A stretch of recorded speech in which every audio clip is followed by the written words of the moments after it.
Je suis bien né à Fayut en 1936 et c'est là que j'ai vécu jusqu'en 1948 où, sur la proposition du curé d'alors de Fayut, le père Caudron, Paul Caudron, qui m'avait proposé si je voulais aller en Gazobile et avec le consentement des parents, bien que mon père ait hésité longtemps, mais il a fini par accepter.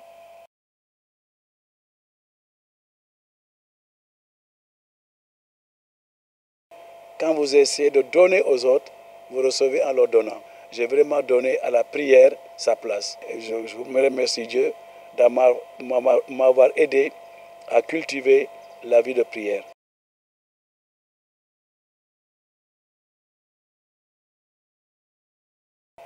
Après le concile, j'ai beaucoup travaillé la spiritualité du prêtre, en particulier du prêtre diocésain. Je suis convaincu que le prêtre diocésain a une spiritualité, et pas plus tard qu'hier, le pape Benoît à Bologne le disait. C'est hier que ça a apparu, mais je crois que c'est samedi qu'il a rencontré les prêtres religieux du diocèse. On lui a posé la question sur la vie fraternelle des prêtres, et il disait, le prêtre diocésain a une spiritualité, et il est marqué par la diocésanité. Ça veut dire le fait d'appartenir à la famille diocésaine, et il faut y tenir, et le fait de constituer une famille avec l'évêque et les prêtres du diocèse est important. Le Concile Vatican II nous a montré que le prêtre, l'évêque, le ministre du Christ doit arriver à se sanctifier dans son travail. Nous avons vraiment une spiritualité de prêtre diocésain et en particulier, nous sommes appelés à nous sanctifier par l'exercice de notre ministère pour que notre vie soit unifiée.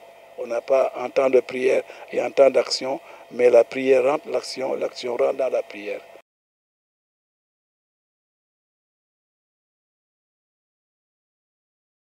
À la retraite, je remercie Dieu vraiment de pouvoir aujourd'hui donner encore plus de temps à cette prière, surtout à l'oraison, que je ne pouvais le faire autrefois. Donc vraiment, je me donne le temps de réciter tout le bréviaire, toutes les heures du bréviaire, de faire ma méditation, mon oraison, et également de dire la messe en mi-matinée, mener donc ce temps de prière. Évidemment, continuer à réfléchir, à étudier, lire ceci, lire cela, et préparer toutes ces interventions qui me sont demandées. Cela continue à m'enrichir, mais à travers les lectures qu'on peut avoir, les nouvelles que je vois dans Internet, il y a aussi des préoccupations de telle idée, telle vérité approfondir. Aujourd'hui, il y a des choses que je ne pouvais pas approfondir parce que je n'avais pas le temps de la lecture. Aujourd'hui, il m'arrive vraiment de le faire. Et en particulier, vraiment, l'inculturation qui est notre devoir. Et il me semble que nous avons de grands efforts à faire. Par exemple, l'inculturation en liturgie. On a fait quelques gestes d'inculturation, comme le rite du pagne, etc. Mais on semble s'arrêter, bon, avec les chants évidemment, mais on semble s'arrêter alors que vraiment, il faut que nous travaillions pour voir les possibilités données par la Constitution sur la liturgie, comment nous pouvons faire pour une liturgie inculturée, vraiment puisant dans nos valeurs culturelles.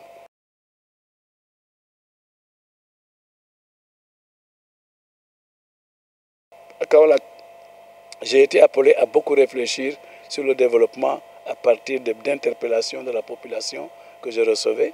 Et l'encyclique Populorum Progressio, dont on vient de fêter les 50 ans, m'avait beaucoup inspiré. Et je suis heureux aujourd'hui de voir qu'effectivement, l'Église continue à exploiter cette encyclique Populorum Progressio. Et nous, au niveau du symposium des conférences épiscopales d'Afrique et Madagascar, nous avions le projet de lancer une commission foi, culture, développement pour dire que les cultures africaines, il faut que l'Église arrive à repérer davantage et mieux toutes les richesses qu'elles contiennent pour pouvoir convaincre les penseurs africains, intellectuels, experts en économie, en sociologie, en politique, pour dire que les cultures africaines peuvent nous inspirer la pensée de notre développement. Il faut qu'en nous appuyant sur elles et sur leurs valeurs réelles, nous puissions penser nous-mêmes notre développement, conduire notre développement et non pas nous laisser dicter par d'autres comment faire notre développement. Et en nous appuyant sur la foi chrétienne qui peut purifier ces valeurs, nous aider à en prendre conscience, évidemment y ajouter peut-être d'autres valeurs qui ne sont pas, mais vraiment en nous appuyant, nous chrétiens, sur la foi chrétienne et sur les richesses des cultures africaines, nous pourrions vraiment impulser cette volonté de l'Afrique à penser son développement, à conduire d'abord elle-même son développement et à se faire aider. C'est ce que nous avions voulu exprimer au deuxième synode africain en 2009 en lançant le slogan « Afrique, prends ton destin en main et marche », en nous inspirant de la guérison du paralytique de Jérusalem où Jésus lui dit « Prends ton grabat et marche ». Eh bien, le Christ nous dit aujourd'hui « Afrique, prends ton destin en main et marche ». Il faut vraiment que nous luttions pour que nous, les Africains, nous soyons davantage responsables et de nous-mêmes, et de nos peuples, et de leur développement, et éviter vraiment de continuer à nous laisser dicter quel développement promouvoir en Afrique.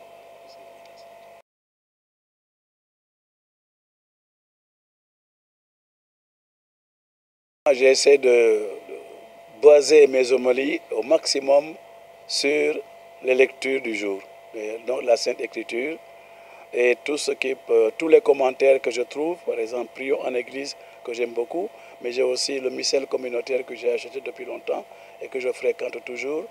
Donc les commentaires donnés là, avec les présentations de lecture, m'inspirent. Et à partir de là, je vois un peu, selon le public que j'ai devant moi, sur quelles idées insister, quelles vérités insister, et également, maintenant, faire la jonction avec la réalité.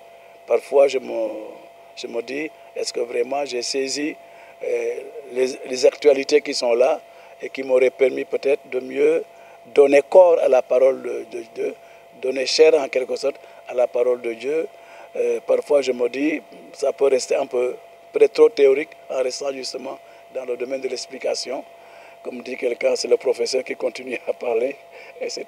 Bon, en tout cas, j'essaie. Ce n'est pas facile, mais je me rends compte qu'il faut aussi travailler, une fois qu'on a vu le message qui est là, comment le faire coller avec la réalité présente et puis surtout les besoins du public qu'on a devant soi. Ce n'est pas toujours facile, surtout quand on change de milieu. Quand on est en Europe, on est souvent embarrassé pour savoir comment dire les choses, parce que j'ai constaté depuis Kaolack que, par exemple, à Kaolack, nous étions, les catholiques, à peine 1% de la population, mais j'ai toujours dit qu'il m'était plus facile de parler de Dieu à Kaolack, donc avec un public à 99% musulmans, qu'en France. Parce que vraiment, les gens croient en Dieu, et quand vous parlez de Dieu, ça rejoint leurs pensées, leurs préoccupations, leurs intérêts, tandis qu'en Europe, que de personnes pour tout Dieu, ouf, qu'est-ce que c'est ça?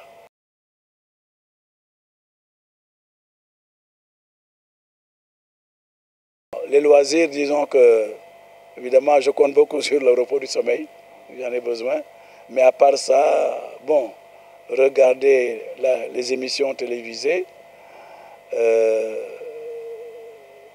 pratiquement c'est tout. Bon, j'ai la musique aussi, j'ai des cassettes audio, mais aussi j'ai des cassettes DVD que j'aime bien, les chants de Kormoussa et tout ça. Mais souvent, la préparation des homélies, la préparation des interventions fait que la part de loisirs ne reste pas longtemps, à part vraiment suivre les émissions télévisées, suivre aussi quelques émissions de KTO qui sont intéressantes. Voilà l'essentiel. Bon, le sport, oui, ça, effectivement, je me suis évertué à faire du sport le matin en me levant.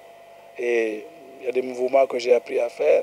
J'ai aussi un vélo d'appartement, j'ai aussi comment on appelle, un tapis roulant qui me permet vraiment de faire de la marche un peu.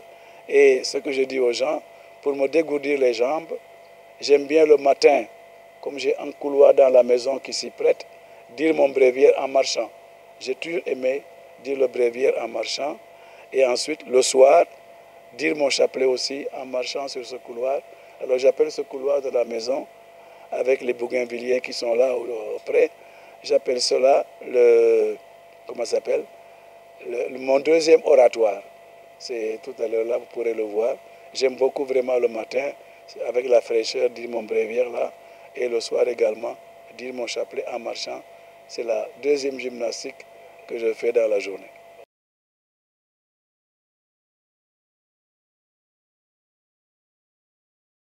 Tous les soirs, effectivement, je regarde ma boîte mail, qu'est-ce qu'il y a comme message arrivé.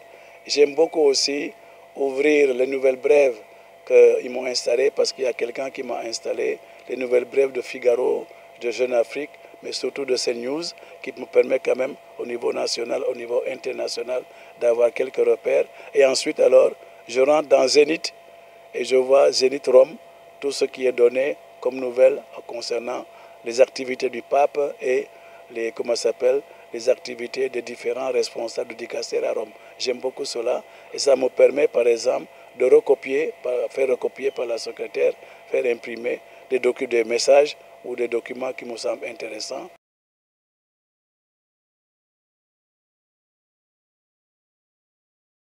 Je continue à beaucoup réfléchir sur l'inculturation de la foi chrétienne en Afrique.